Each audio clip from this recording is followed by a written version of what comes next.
Like I said, Tom Davis, San Marcos Pop Warner. This is basically TKO blocking for youth coaches. First, I want to see. I know everybody here. That's a bigger crowd, but I know everybody here is the youth coaches, and the main thing I do this. I do it for youth coaches because I know it's like I want to commend the youth coaches here because I know that you're out here on a Saturday sacrificing your own time to become a better football coach. And fortunately, these guys are all in my organization. You two guys, I'm glad I don't have to play you two because that means I really have to prepare the next week because you guys are workers if you're out here on a Saturday doing a football clinic. So the reason I wanted to do this presentation, I seen last year on the Delphi forum, a lot of guys were talking about, oh, well, you know, all TKO is SAB, and you know, if you're not blocking God, you're not blocking it correctly, and things like that. And this is the 4th year I'll be using TKO, and it's a very effective system. I think there's some advantages. I'll cover it in here, more what the advantages are, but once you see it, you'll know this is an SAB. There's a lot of good things to it, and it just gives you another tool for your toolbox, especially you know, single wing guys, double wing guys. We're going to run off tackle. Yes? So if I'm not on the Delphi forums, I don't know what TKO and SAB... TKO is track and kick out, SAB is severe angle blocking. I always get mixed up. So. Go ahead, next slide. Okay, go ahead next. Introduction, like I said, I'm from San Marcos Pop Warner. This will be my 9th year coaching. How I became a TKO guy. First year I was coaching on the wide double wing and did like most first year coaches, sort of change this, change that, and we went 3 and 8 and couldn't understand why it didn't work, and it was all the offense. And here it was really the coaching because I had sort of, as I say, bastardized the system and couldn't understand why it didn't work. Towards the end of the year was the first year of the 2003 Fires. Picked up Calandhi single wing, put that in for the last game, and ran single wing for the next 3 years. However, the second year running single wing, we did the same thing. I sort of changed the system around, didn't work, had the same results that I did the year before. Third year with single wing, did it right, had a blocking back that could actually block instead of being a back. Pulled guards this time. We ran it like it was supposed to be run. Had a coach named Todd Nash that showed me something that I still use today. We were teaching backs running out single wing out of a 3-point stance, and we told them, I said, well, if they can't get a 3-point stance, we'll put them in a 2-point stance. He said, no, it's designed to run out of a 3-point stance. We'll run them out of a 3-point stance, and if they can't do it, then we'll find another position for them. We're not going to be running backs, and I have that attitude now. They're like, no, this is what we're going to do, and they're either going to do it or they're going to find another position.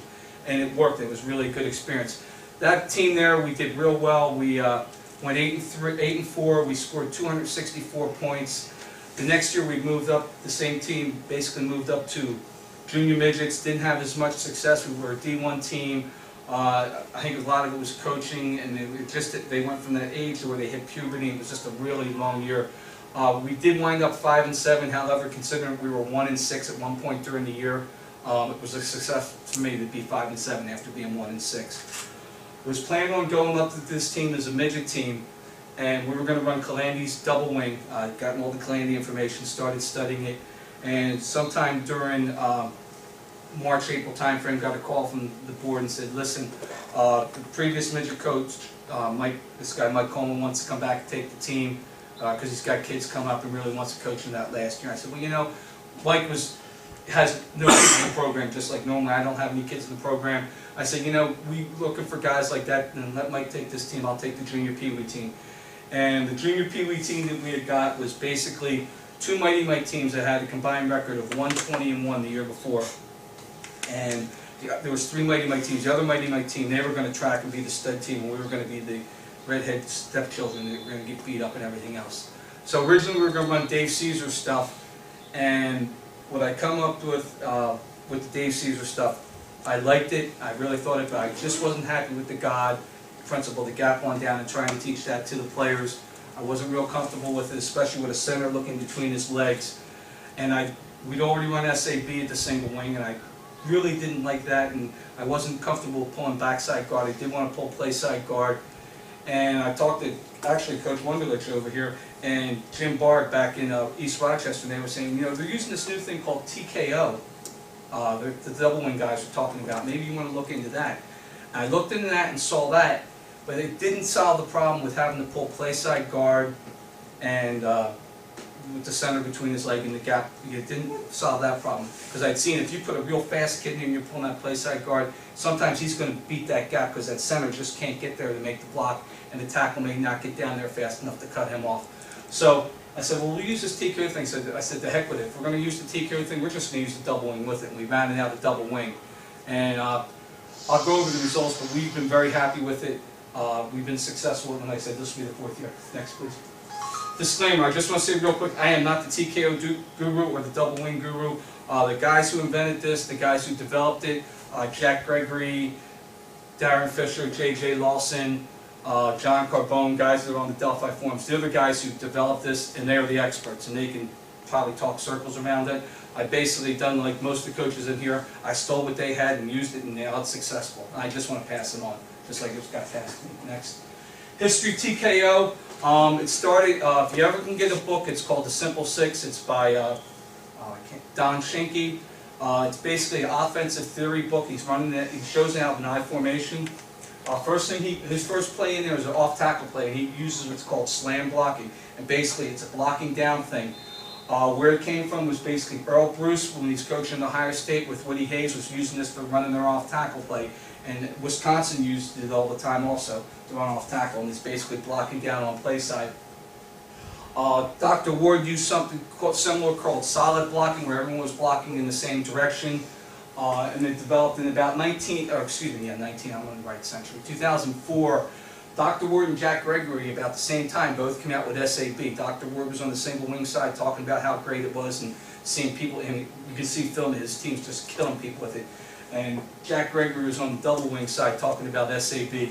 And when it came out, there was a big uproar, especially with the double wing guys, about it, because, well, this isn't real double wing, because you're not using the gap on down, and you're not doing this, you're not doing that.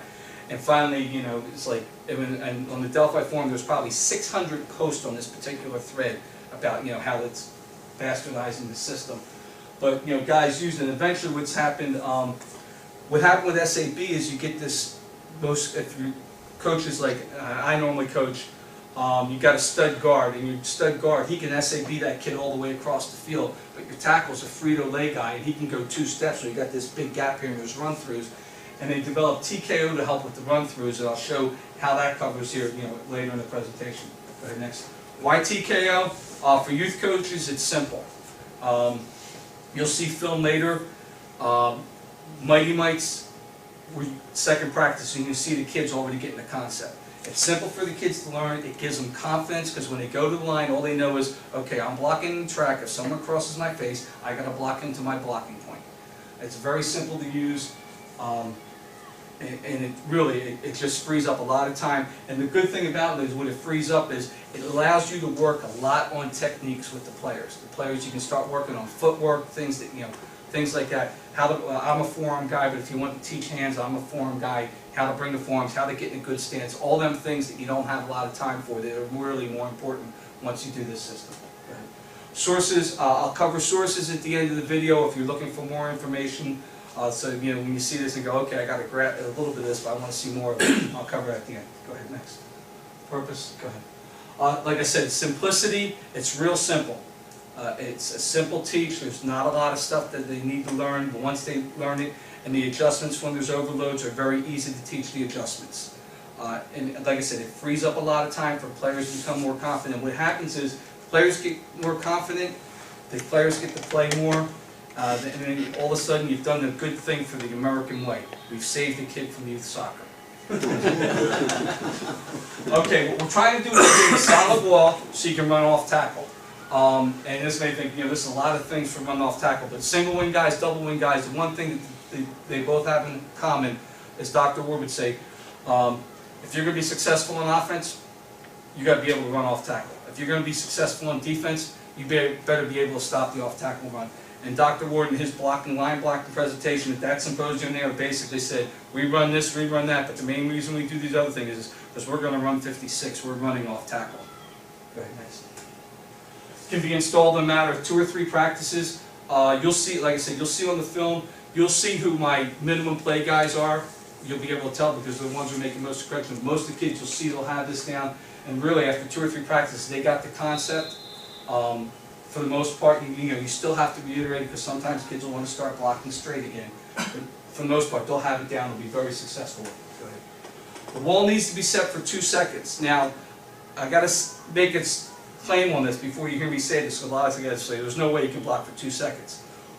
What has to happen with this wall, if you run it correctly, is we teach our kids to block to the end of the whistle, and Coach Mansfield and Coach Villalpando have coached with me, and they'll both tell you, when they hit the wall, all I'm saying is drive, until, okay, whistle, and then we're driving that long, say 7, 8 seconds. However, when you look at the play on film, from the time the ball is snapped till the time the back gets through where the wall ends, anywhere between 1.5 seconds and 2.5 seconds has elapsed. Back's through the hole. He's there. If he gets tackled at that point, you've gained 3 or 4 yards, maybe 5 yards. And that's why we run the offenses we run, because the last time I knew in math is 3 times 4 equals 12, and 12 is more than 10, which means we're getting the first down and we're keeping the ball. Results, like I said, we had the first year of that team, that 121 team, we went undefeated in division play. We lost in the semifinals for the conference. The team we lost to had been putting 30, 25, 30 points a game. They beat us 6-0, and we were probably that far from tying the game and possibly scoring, because if we'd have scored, already knew we were running over 26 toss for the extra point. We lost 6-0 that particular team.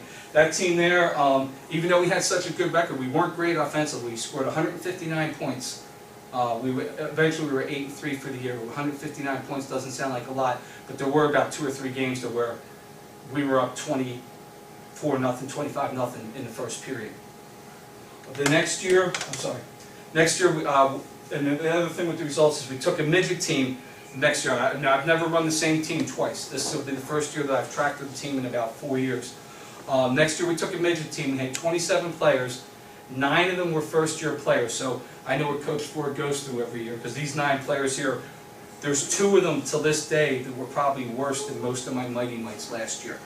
That's these 2 particular midget players. They didn't really want anything to do with football. During the season, we had a rash of injuries where we lost the first wing, the second wing, our center. We lost one of our ends who came back and played the last 3 games. We lost these particular players. At the end of the year, we were down about 22 kids with all the injuries. And we lost backup wings. In fact, on the video, you'll see a kid, number 13. On the video, you'll see him running. I'll point him out to you. The week before, he was a defensive end.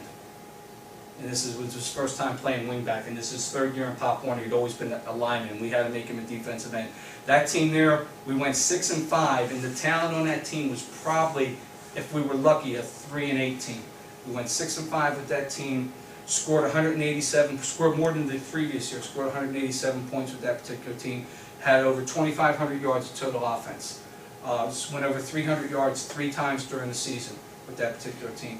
And like I said, that team there is my favorite team to this day, because the kids there, we got more out of those kids than we ever expected. And kids just played their hearts out, and we did real well with them. The next year, last year was the Mighty Mite team. We had 34 kids, 24 first-year players. We were in the Palomar Conference, had 32 Mighty Mite teams. We were the 2nd highest scoring team. We had 274 points, and we averaged about 25 points a game. We went 6-3-2. We had a better defense. We should have been probably 6-1 or 8-1, but that team there, there's still that game what bugs me. That we had one game we were down 30-6 in the beginning of the 3rd quarter, came back to go ahead with 3 minutes left in the game and couldn't hold them, and lost the game. Go ahead now. First thing with this, it's a little bit different when we teach them. The way I learned it, we teach a real narrow stance, and what I mean by stance, what I tell kids, feet under the armpits when we're teaching this, and I think stance is the most important. You got to always start with stance and things like that. We teach stance under the armpits, and toes, we teach even toes. I don't drop a right foot back or drop the inside foot back. We teach even toed stance.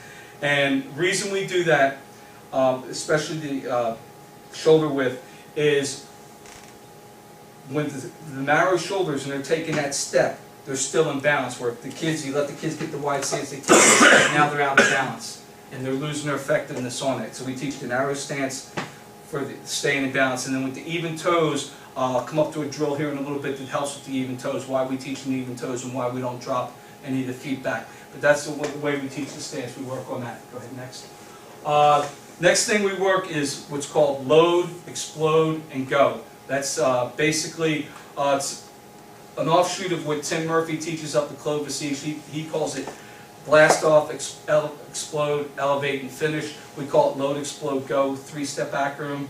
And it's our blocking progression. And basically when we do it, we start with the kids on the knee. And we put the kids on the knee, and kids are all lined up like this, and the coach is down there, and the coach will say, load. And we want them going like that. We want them getting down, number to a knee, and shooting the 6 shooters back.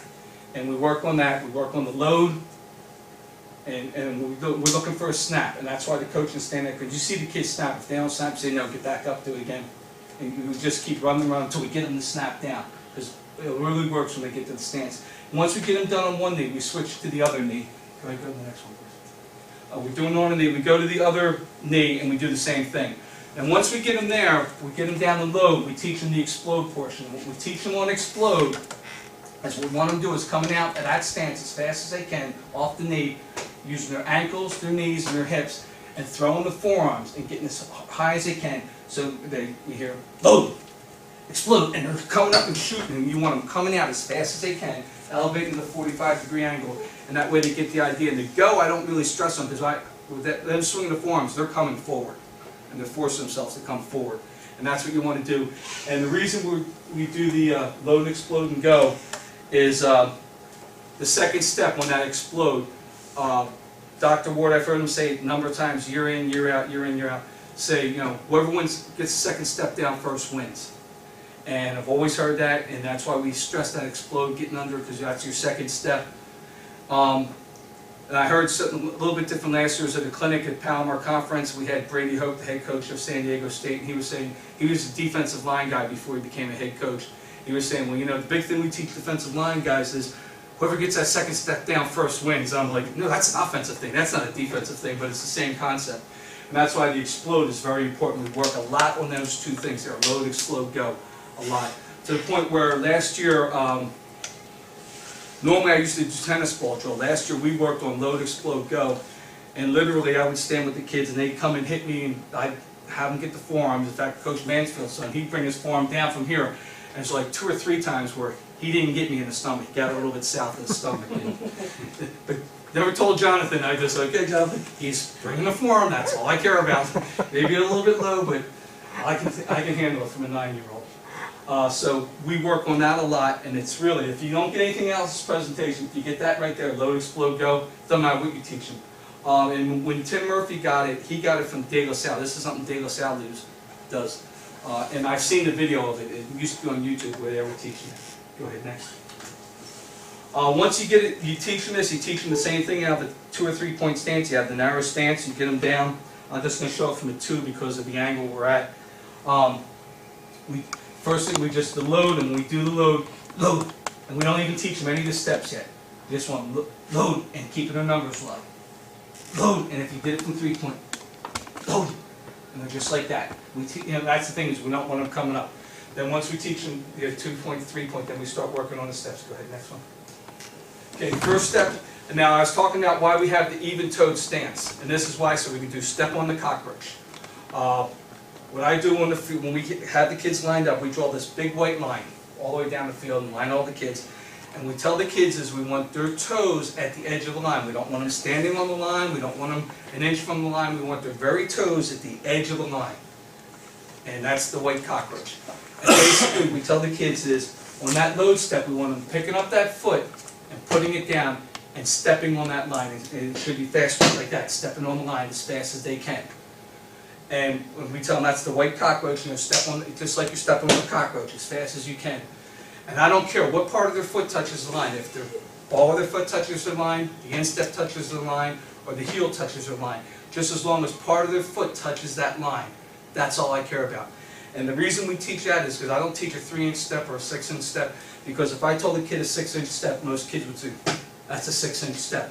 Where they know, okay, I step on this line, they just get used to stepping on that. And you'll see in the video where some kids are stepping over the line. I get on them, no, your step's too big. Even though it probably is a 6-inch step, we emphasize a smaller step. And for the same reason I emphasize the narrow stance, they take that small step, they're still in balance on that first step, where they're not out of balance. I said, let them other guys take the big step, because when you take that second step and they're out of balance, you're going to take them to IHOP and you're going to serve them pancakes. So we work on that a lot. Go ahead, next. Then, okay, and then we do the same thing on the explode. We teach the narrow stance, down, load. And when we tell them explode, same thing. We tell them, imagine you're a snake. You're curled up like a snake, and then you explode like that rattlesnake does when it extends out. You throw in the forearms, you extend it, boom, and you're coming like that. And you see, automatically, by throwing the forearms, I don't care if they jump off the ground. We want to get the idea of exploding into that guy and coming forward.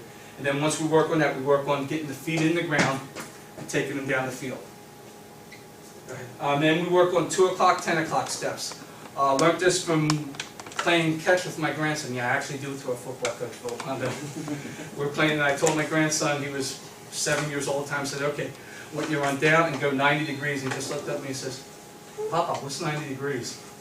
You know, he didn't have any concept, so I said, okay.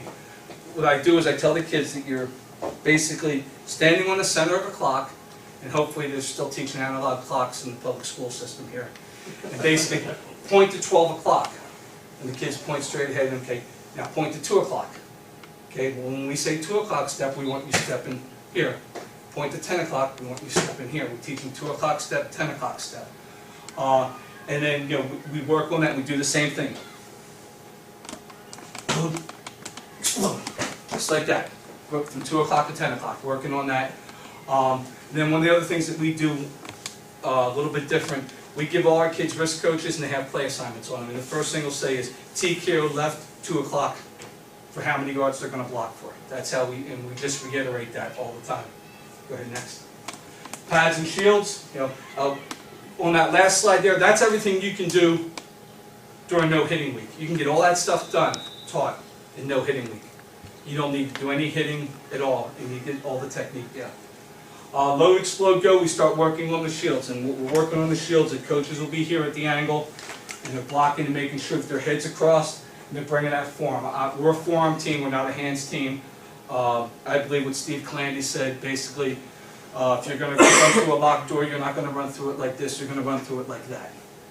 And that's what we teach it that way. So we teach them getting the forearm in there, getting the head across the bow, you know, aiming for the far armpit and getting through there, and then taking them that way. Bringing the forearms, we work a lot on bringing the forearms, because we want the kids bringing the forearms.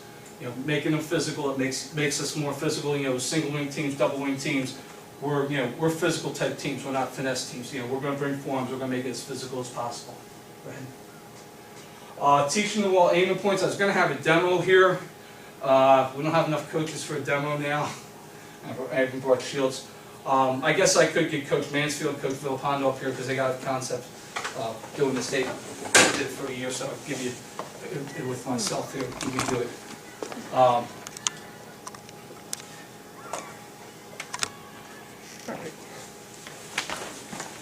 Okay, first thing, it doesn't say on here, go ahead, hit the next one. First, we're foot to foot. Basically, the center's here. His toes are at the heels of the center, and then they're foot to foot. And we're just all foot to foot right here, toes to the heel, and with narrow stances. And what the center does, he's the base of the wall. He basically goes 1, and I'm going to teach this like we're running off tackle right, like everyone, you know, that's the first play you're going to install most people is off tackle right. 1, 2. He's taking 2 steps, setting, he's the base of the wall. His job is to block 2 yards or anything, and you don't want anyone crossing inside of your face. Blocking 2 yards and getting to my outside shoulder. Go ahead. And he starts setting the wall. Then the tackles, same thing. He's going about 3 yards. He's getting to the outside of the wall, and you're setting the wall up right here. And that's the big thing you're working on, is aiming points. Go ahead. And so it looks more like this without running over the table. On go. Down. He said go. You're setting up just like that. And the end would do the same thing, fighting 4 yards, getting to that outside. And then it's 2 steps, 2 yards, 3 yards, 4 yards, fighting the outside shoulder, not letting anyone cross your face. Now, we don't care when guys slide, and you're going to have guys slide because you're running off tackle. If he's coming here, the first thing is this kid's going to try to take this kid down. No, we tell our kids, no, stay in the wall. He's going to get him as he's sliding down, and they're going to catch him here. Let him slide. And the big thing you have to work with ends, say Coach Mansfield's the end here, is sliding around. And we tell him let him go, because a lot of times the kid will say, well, I have to go get this guy. Well, what happens is he just plugs your hole. If he stays here and lets him go, we tell him let him go. The same thing we tell him here when he was sliding here, say let him go. The tackle's going to get him, or in this case, this is the tackle and this is the end. The end's going to get him. If he slides here, we say let him go, because we're teaching our fullback, and most the single one guy's doing the same thing. He's doing a crossover step, and he's hitting the first guy coming past the wall. So when this guy comes past the wall, that's the guy you're going to kick out, the guy who slid. Or if the fullback doesn't get him because, say, somebody else gets in his way or his penetration, you have two pullers with this particular system. You have two pullers coming backside. That first puller is going to get him. In fact, the first game, my backside puller gets a guy right here on film. It's the first game of the year, and the kid gets the guy. And just naturally, yes. Coach, the integrity of that wall is keeping shoulder to shoulder, right? Yes. Okay. I mean, Yes, you can't break contact. No, and a good question. Because what we teach, when we do this, we do it with shields, and that's why I had the shields here. Normally, we have coaches with shields, and one of the coaches will move, and we stop the wall, and we say, no, look, there's a gap in the wall. We don't want a gap in the wall. At the same time, we'll run it a couple more times, and we see a real good wall, and they come off really hard, we stop and say, look, and then when I tell these guys here, look at yourselves. Is there a good wall here? Yes, coach. Good job, guys. There you go. Get back here. That's what we're looking for. Good job. You tell them when they have a good wall, so they get the idea to know what a good wall looks like. But it's just like that in the sliders and things like that. If they're sliding, like I said, your backside will get the sliders. Don't worry about that. And even if, because you've seen the wall with the 4 guys here, even if this guy does slide and makes the play here, you've gained 4 yards. You've gained 4 yards on the play. So, you're going to get 4 yards. And like I said, 3 times 4 is 12. And 12 is more than 10, so we'll take that. Question, so Yes. man's head up, let's say he's on the guard. Yes. Man's head up on the guard. Is the guard trying to block his inside shoulder? He's blocking to the center shoulder. So he's going inside. He's going. Right. They're going to get him. The same thing with the nose. And really the big question a lot of guys ask the center, what happens if this guy comes over? Well, this guy can get it, but he's not going to make the play. He's not even play. He's going to make the play. I'm just wondering if you were automatically going inside. We're automatic, because what happens is when he goes straight, and he comes like this, you have a gap right here now. Yeah, yeah. So that's it. You teach them. And we had kids last year. That was one of the big habits we had to break is our tackles. We'd get a man head up.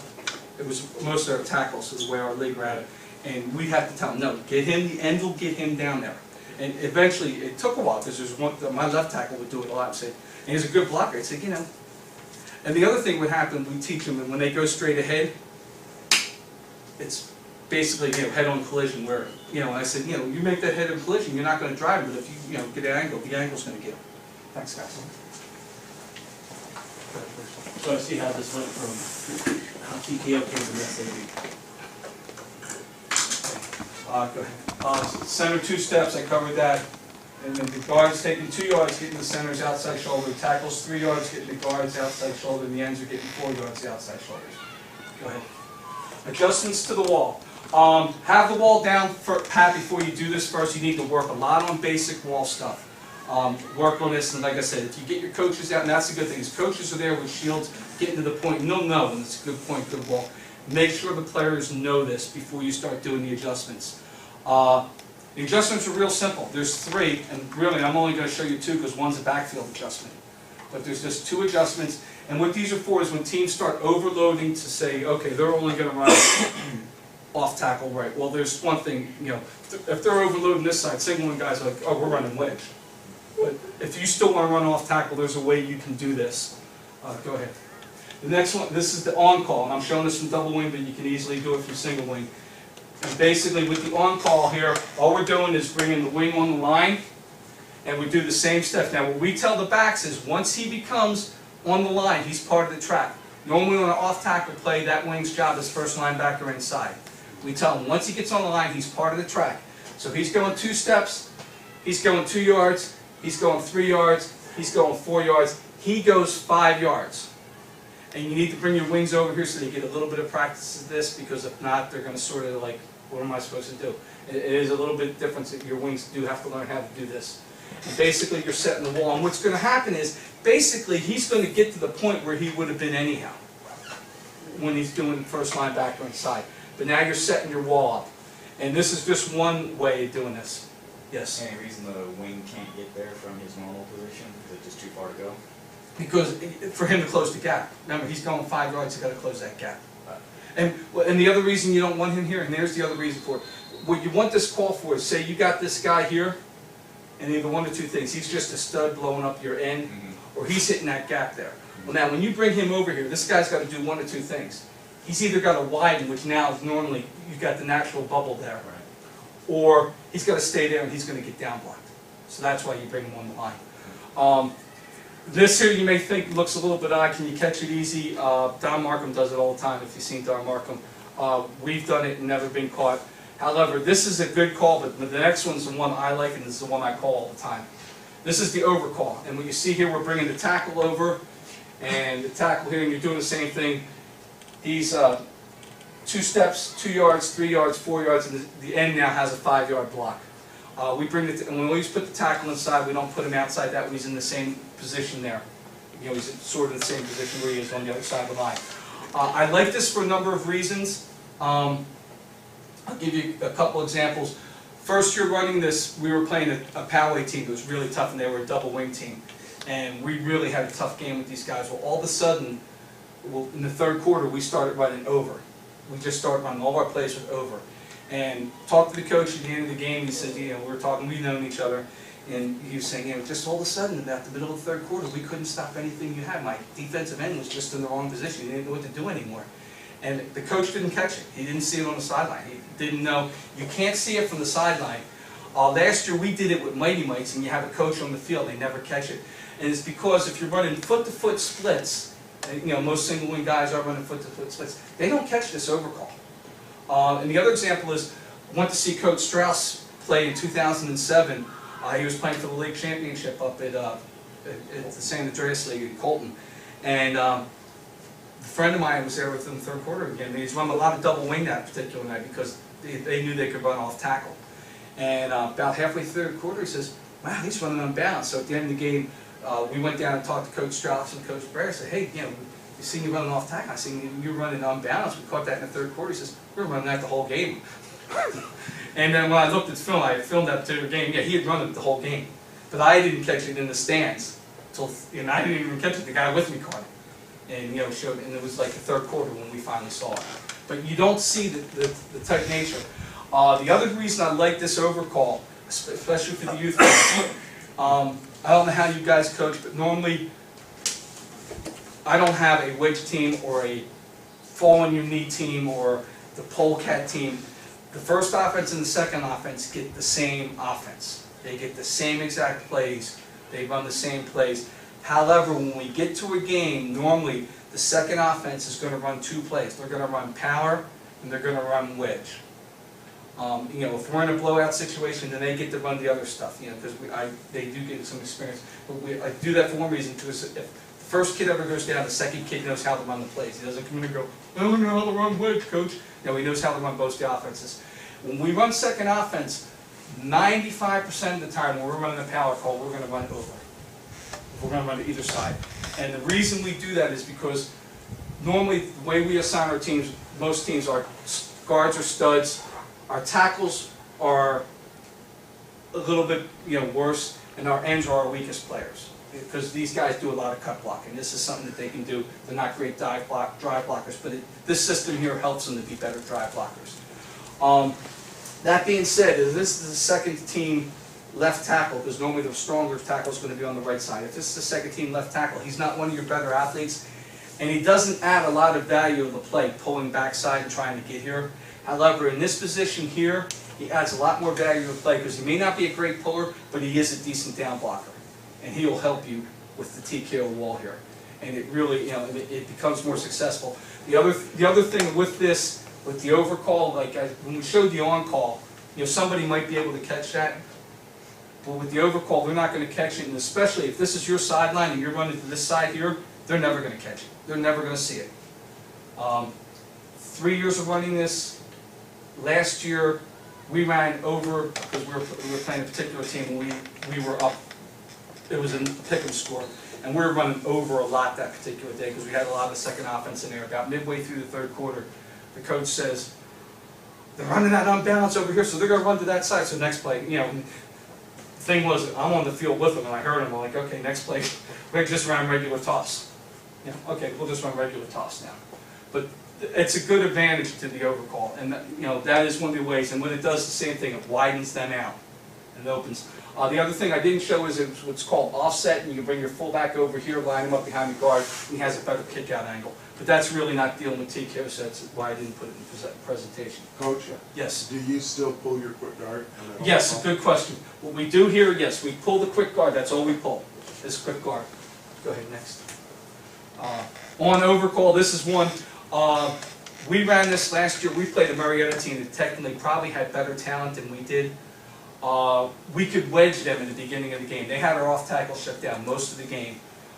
We could wedge them in the beginning of the game, and then they started A-gap crawling, and our wedge was starting to bog down, and our off tackle was starting to bog down, and we just couldn't sweep them. And then finally we went in halftime, and we said, okay, we're just running on over, and we actually ran offset. We're running power like that the rest of the game, and we ran it that way, and we were able to get 3-4 yards a pop on the off power. And you'll see it on film. I'll show it where we have on over, and actually we offset the fullback on that, and we ran that call there. And the coaches never said a word, never picked up on it. Go ahead. I just want to show a picture. This is the midget team I was talking about. There's number 13. This is his second game as a wingback. This is my left guard. This is my left tackle. This is my over tackle right there. You can see his butt. And there's a gap in the wall there. The tight end, I don't know why he's got the gap in the wall there, but there is a gap right there. But we're running the overcall. You can see the guard pulling. This is the fullback getting ready to lead, and the quarterback's just tossed, and he's getting ready to turn into the hole. But this is an overcall right there. That was a good picture of it. You can see it there. Go ahead, next. Since this is a single wing symposium, I want to show these plays with it. This is, if you're running single wing, this is the first play you're going to put in, single wing power. And you can see we've got the TKO wall here set up with 2 yards, 3 yards, 2 steps, 2 yards, 3 yards, 4 yards. And the wing back getting the first linebacker inside. And just, your typical pulling backside. This is based off of what Steve Clandy did when he ran single wing. This is how he ran it, except he ran God blocking. He didn't run. I'm just showing it with TKO blocking. If your kids can't get God, especially at the younger levels, I think this is a really good fit. Go ahead, next. This is the overcall. Now I just made an unbalanced. You're running the same play. You see the overcall over here, and that's the other thing is if you're running balance on single wing, you go to the overcall. Then you've just gone unbalanced. The teams aren't going to catch it. Where a team scouts you and knows you're unbalanced, they're going to go to your unbalanced side all the time. If you can go over unbalanced like this, especially like I said, this is your sideline, you've just got a numbers game on these guys. Go ahead, wing back counter. And this is the, if you're running single wing, this is one of your 5 base plays. There's like, the wedge, sweep, off tackle, your power, and your wing back counter. These are going to be your 5 base plays plus your sweep pass. But you see we're pulling backside. These 2 guys are doing kick out. They're running, one's running the funnel, one's got the corner here, but we're doing the 2 yards, 2 steps, 2 yards, 3 yards, 4 yards. You see the inside handoff. Before we switch, what I really want you to see is this next one, because when I was talking about this, I'm thinking about it. I didn't put this in until the end because you have to see it on the picture. And Coach Mansfield, there's a mad scientist back there. He's going to see this and go, "Oh wow, I like this." Go ahead, watch the next one. Over wing back counter. When I saw this, I thought, "Man, I don't even like this. I'd almost run this." You see, we're bringing the tackle over to this side here. We're running the wing back counter. What it does, it really puts a team in dilemma because now you're unbalanced over here, or worst comes to worst, if teams do catch you unbalanced, you snap here, have these 3 guys leading, you have a sweep right there. It's just, one of the things that, really, I saw, I said, wow, this could definitely be, something a little bit different here. And we're just pulling the guard there, and he's doing the cut block again. Go ahead, next slide. Counter cutback, this is just another, when I seen this offense from Steve Clandy, this is what I really like. This is what sold me on the offense. I think it was the best play he had. But you're still running the TKO blocking with the 2 steps, 2 yards, 3 yards, 4 yards. And he's taking a cutback step, and he's got the Great Wall of China leading him through the hole there. Can you go back one quick? Yes. Aren't you still unbalanced right there, but it looks like you're unbalanced left? No, I'm unbalanced left. Here's your center. I know, but count your guys. Don't you still have 5 guys? Oh, yeah, well, yeah, that's what I'm saying. You're in a dilemma because, You're in a dilemma, huh? Yeah, You yeah. catch. I Yeah. like that. yeah, it's something that's like, whoa.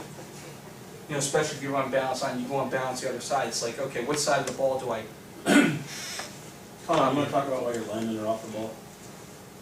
Because that's where I drew him. Oh, there's a reason. Well, I'm toe to heel. Yes. I'm toe to heel, but, well, it's easier from the pull. And we go toe to heel. I don't like him too far back, but we go toe to heel because it gives him a good lining up point. But that's normal where I'm at, toe to heel. And, you know, and I don't like him too far back because I don't think you can get in this effectively. If you're too far back, that's why we're as close as we are. We're toe to heel. If we're any further than that, I don't think you can get to the wall quick enough. Where if you're toe to heel, you can get in that wall quick enough. Counter cut. If we're single wing guys, we want to run spinner. That's why a lot of guys see the single wing and they see the spinner and say, I want to run this. And you can basically, this is an offshoot of Dave Caesar's spin 26 power. And you can see we're just doing the same type of blocking. So when you put the spinner play in, you don't have to teach any new blocking to the lineman. You're running the same, this is the same exact blocking that you were using when you ran the single wing power. I didn't show the offset on this, but you could easily bring, or the over on this, you could show the over on here and run it that way if you wanted to. Go ahead. And spinner wing reverse, which is another basic single wing power, single wing play out of the spinner. 2 yards, excuse me, 2 steps, 2 yards, 3 yards, 4 yards, you have the wall there, and you basically, you don't have to change any of your blocking when you want to run your back to the other side. Video, if you want to go ahead and put it in. This, I'm showing this as we're starting, it's going to be drag a little bit, you'll see some game film, but I wanted to see, so you get to see what it's like trying to teach this, especially with the younger kids.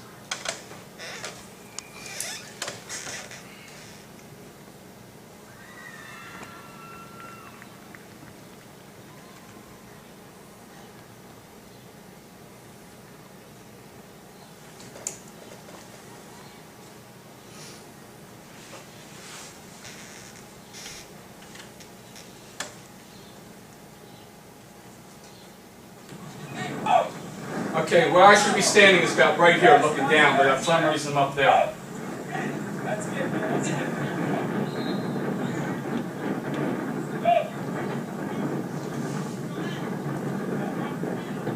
Where if you stand on the line, you can really see them down the side there, see that they're getting down fast. The whole team does it, Coach?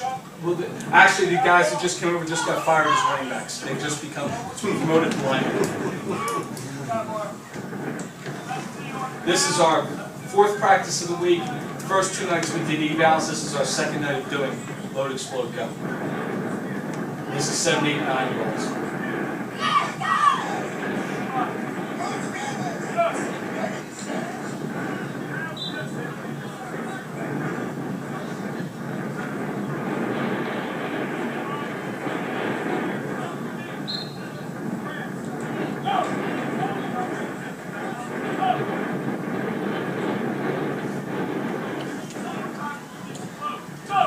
Hey, Coach, do you want their arms out like this or just in their pockets? No, back here. Far Back here? Okay.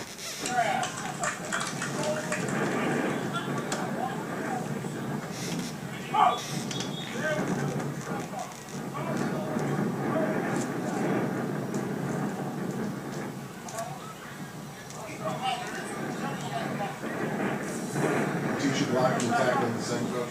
Yeah, we teach tackling, we teach it. We don't do this, but we do something similar. Yes, we teach. We actually get them where they've taken their load step. Basically, we teach our first step of tackling. Their load steps are already taken. Okay, now I'll teach them the explode. I'll tell them to uncoil like a snake. I think this might be the first time these kids ever done this, because I think the first time we only worked on load. And this is the second one.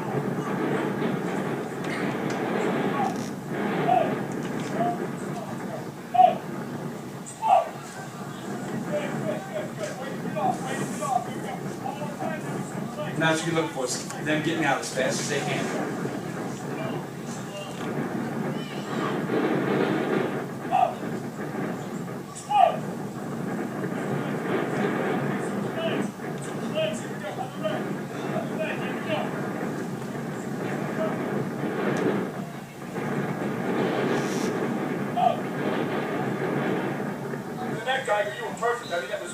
Okay, we're working now. You see, if you see the white line there, there's the cockroach. And we're working it, and we work it in groups of 4 because that's how they're going to block us in groups of 4. Right now, I don't care who's, they don't have positions.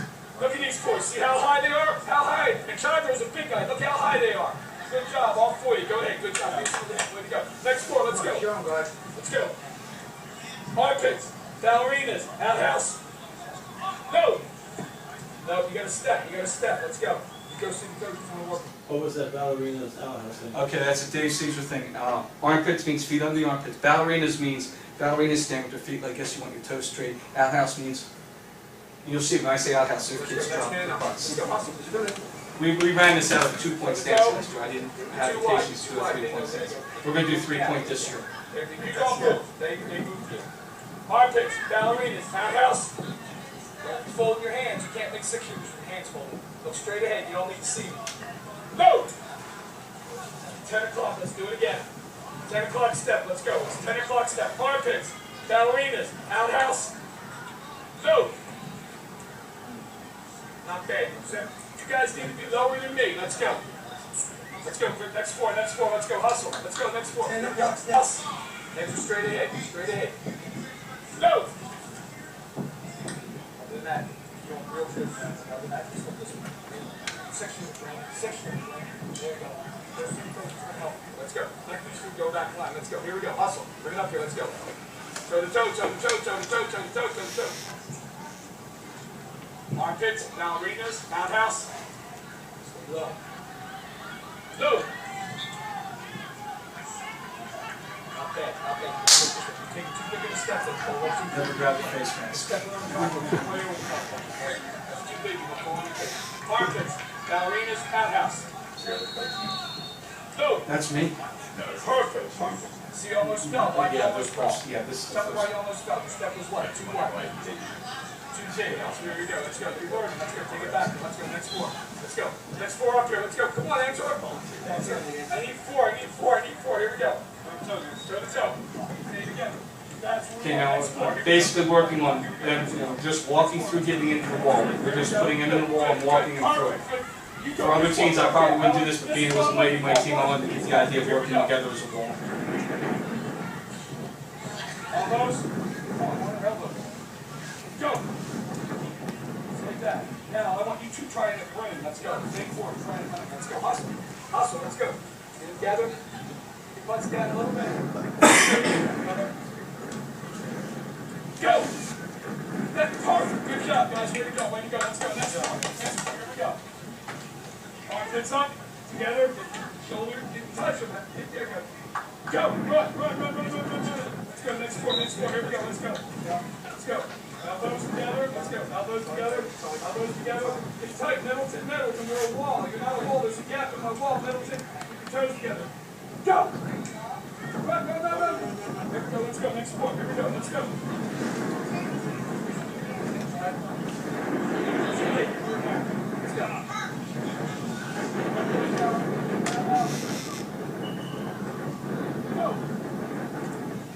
Let's go.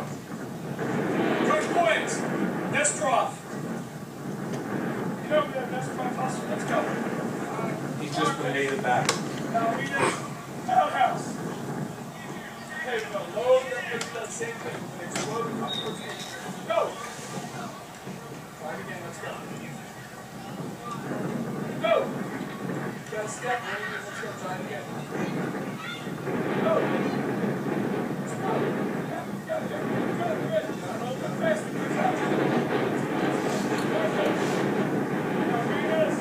Like I said, this is second practice, so if it looks real rough, it's supposed to look real rough. Outhouse. No man's field. Look straight ahead. That's what we did. Remember, we're low. We're stepping 10 o'clock towards me. Low. Explode. Here we go. Next 4. Let's go. Armpits. Ballerinas. Roundhouse. Go. No, try it again. Take a step. You're looking towards me and stepping towards me. Try it again. Armpits. Ballerinas. Roundhouse. Go. Let's go. Stay together. Stay together. Stay together. Not bad. Not bad. Let's go. Let's go. Here we go. Armpits. Ballerinas. Outhouse. Go. No. You gotta step. You gotta step.